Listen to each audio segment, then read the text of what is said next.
Hi అండి, welcome to Shanti cooking channel. నేను చేసే రెసిపీ ఉండ్రాల పాయసం చేస్తున్నా.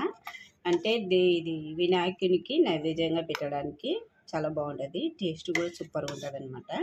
ఈ స్వీట్ చేసి వినాయకునికి నైవేద్యంగా పెట్టవచ్చు అనమాట. టేస్ట్ అయితే చాలా బాగుంటుంది. టేస్ట్ మాత్రం చాలా బాగా వస్తుంది. ఈ ఉండ్రాలు కూడా సాఫ్ట్గా చాలా బాగుంటుంది. ఈ స్వీట్ ఉండ్రాల పాయసం ఎలా చేసుకోవాలో వీడియోలోకి వెళ్ళి చూద్దాం. మీరు ట్రై చేసినట్టయితే లాస్ట్ వరకు చూసి ట్రై చేయండి. చాలా బాగా వస్తుంది. టేస్ట్ కూడా సూపర్గా వస్తుంది. ఒక 3 స్పూన్లు అయితే శనగపప్పు నానబెట్టేసుకున్నాను నేను ముందే. ఇదైతే నానబెట్టుకున్నాం కదా, పక్కకు పెట్టేసుకున్నాము. ఒక కడాయి అయితే పెట్టేసుకొని స్పూన్ అయితే నెయ్యి వేసేసుకున్నా. జీడిపప్పు బాదం పప్పు చిన్న చిన్న ముక్కలుగా చేసుకొని ఇది ఫ్రై చేసుకోవాలి లైట్గా. మరి ఎక్కువ కలర్ చేంజ్ అయ్యేదాకా ఉంచుకోవద్దు.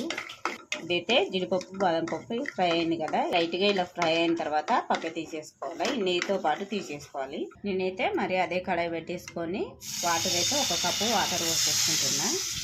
2 స్పూన్లు బెల్లం వేస్తున్నా. 1 స్పూను కొబ్బరి పొడి వేస్తున్నా. మనకు ఉండ్రాలు అనేది తినేటప్పుడు టేస్ట్ ఉండడానికి సాఫ్ట్గా కూడా వస్తుంది అనమాట.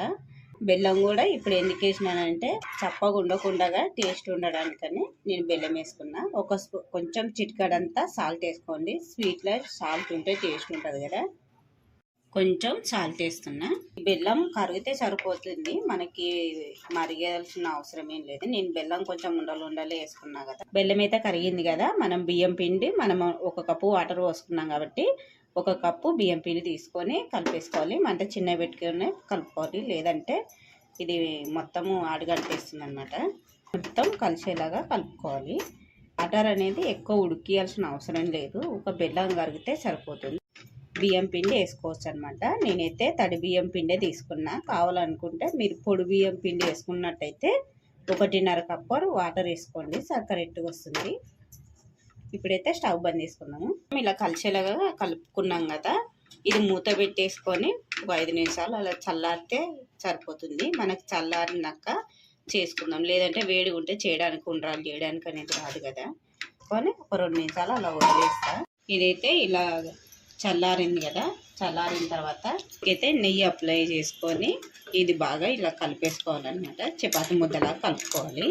ఏదైనా ఉండలా కూడా మనకి కలిసిపోతుంది. ఇలా కలిపేసుకుంటే సాఫ్ట్గా వచ్చేదాకా కలుపుకోవాలి. వేసుకున్న తర్వాత కొంచెం పొడిపిండి తీసుకొని కొంచెం చిన్న ఉండ్రాలకి ఎంతైతే తీసుకుంటామో అంత తీసేసుకొని రౌండ్ బాల్స్ లాగా చేసుకోవాలి. మనకి ఎక్కువ లావు అవసరం లేదు, ఈ సైజులో ఉంటే సరిపోతుంది. మరి ఎక్కువ వేసుకున్నాం అనుకో మనకి స్వీట్లో ఉడికించే వరకు లావు అయిపోతే రౌండ్ బాల్స్ లాగా చేసేసుకోవాలి. మనకి ఎంతైతే తీసుకుంటామో అదే సైజులోనే చేసుకోవాలన్నీ. మీరు కావాలనుకుంటే కొంతమంది తాల్చి కూడా చేసుకుంటారు కదా, అట్లా కూడా చేసేసుకోవచ్చు. నేను మొత్తం బాల్స్ లాగే చేసేస్తున్నా. అయితే ఇలా చేసుకున్నాం కదా, చేసుకున్న పక్క పెట్టేసుకోవాలి. నేనైతే కొద్దిగా మిగిలిచ్చిన అనమాట, పెద్ద నిమ్మకాయ సైజ్ అంతా.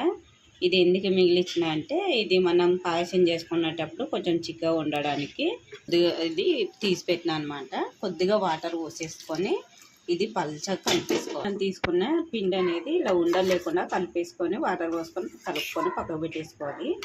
నెక్స్ట్ అయితే ఒక కడాయి పెట్టేసుకొని మనం ఇదాకా పిండి అనేది ఏ కప్తో అయితే తీసుకున్నామో అదే కప్పుతో వీటికైతే 1.5 కప్పు కరెక్ట్గా వస్తుంది. ఇదైతే సరిపోతుంది. ఇది పోసుకొని స్టవ్ వెలిగించుకోవాలి. వాటర్ అయితే పోసుకున్నాం కదా, అది మరగాల్సిన అవసరం ఏం లేదు. ఇప్పుడు మనం శనగపప్పు నానబెట్టేసుకున్నాం కదా, ఇది వేసేసుకోవాలి. వాటర్ లేకుండా మనం ఇందాక వాటర్ నానబెట్టినాం కదా, అవి ఏమి వేయాల్సిన లేదు. ఒక కప్పు ఒక్కటి వేసుకుంటే సరిపోతుంది. ఒక 2 స్పూన్లు అయితే కొబ్బరి పొడి కొద్దిగా ఇలా కట్ చేసుకొని వేసుకుంటున్నా.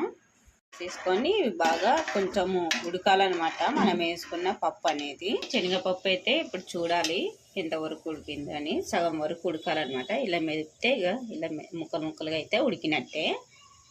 ఇలా అయినప్పుడు మనము ఉండ్రాలు చేసేసుకున్నాం కదా, ఇవి వేసేసుకోవాలి. ఇవి వేసేసుకొని ఇవి కూడా కొద్దిగా ఒక 5 నిమిషాలు ఉడకనివ్వాలి. ఇదైతే ఒక 5 నిమిషాలు ఉడికింది కదా, ఇలా ఒక స్పూన్తో ఇలా అంటే ఇలా రీజి వచ్చేసింది అనుకో మనకు ఉడికినట్టే. ఈ టైంలో మనము పెట్టుకున్నాం కదా ఇది పిండి, దాని వాటర్ దీంట్లో వేసేసుకొని కలిపేసుకోవాలి. వేసి కలిపేసుకోవాలి. ఇప్పుడు బెల్లం కూడా వేసుకోవాలి. మనము ఏ కప్పుతోనైతే మనం పిండి తీసుకున్నామో అదే కప్పుతోటి బెల్లం వేసేసుకోవాలి. స్వీట్ ఎక్కువ తినే వాళ్ళైతే ఇంకా కొంచెం ఎక్కువ వేసుకున్నా పర్వాలేదు. నేనైతే ఇదైతే మనం తీసుకున్న దానికి కరెక్ట్గా స్వీట్ సరిపోతుంది. మనం ఉండ్రాలలో కూడా బెల్లం వేసినాం కదా, కరెక్ట్గా సరిపోతుంది అన్నట్టు నేను ఒక కప్ వేసుకున్నా. ఇది బెల్లం కరిగేదాకా ఉడికించుకోవాలి. పాయసం అనేది ఇంకా కొంచెం పల్చగా ఉంది, మనం ఇంకా పాలు పోసుకుంటాం కదా, అందుకని పల్చగా అయిపోతుంది. ఇంకా కొద్దిగా ఒక 2 నిమిషాలు ఉడికితే సరిపోతుంది. ఇదైతే ఒక 2 నిమిషాలు ఉడికిన తర్వాత స్టవ్ బంద్ చేసుకోవాలి. పాయసం అయితే అయిపోయింది. ఇలా ఉన్నప్పుడు స్టవ్ బంద్ చేసేసుకోవాలి. మనం పాలు ఇప్పుడు వేసుకోవద్దు, ఇది కిందికి దింపుకున్న తర్వాత మనము కొద్దిగా చల్లారిన తర్వాత పాలు పోసేసేయాలి. ఇప్పుడైతే స్టవ్ బంద్ చేస్తున్నా.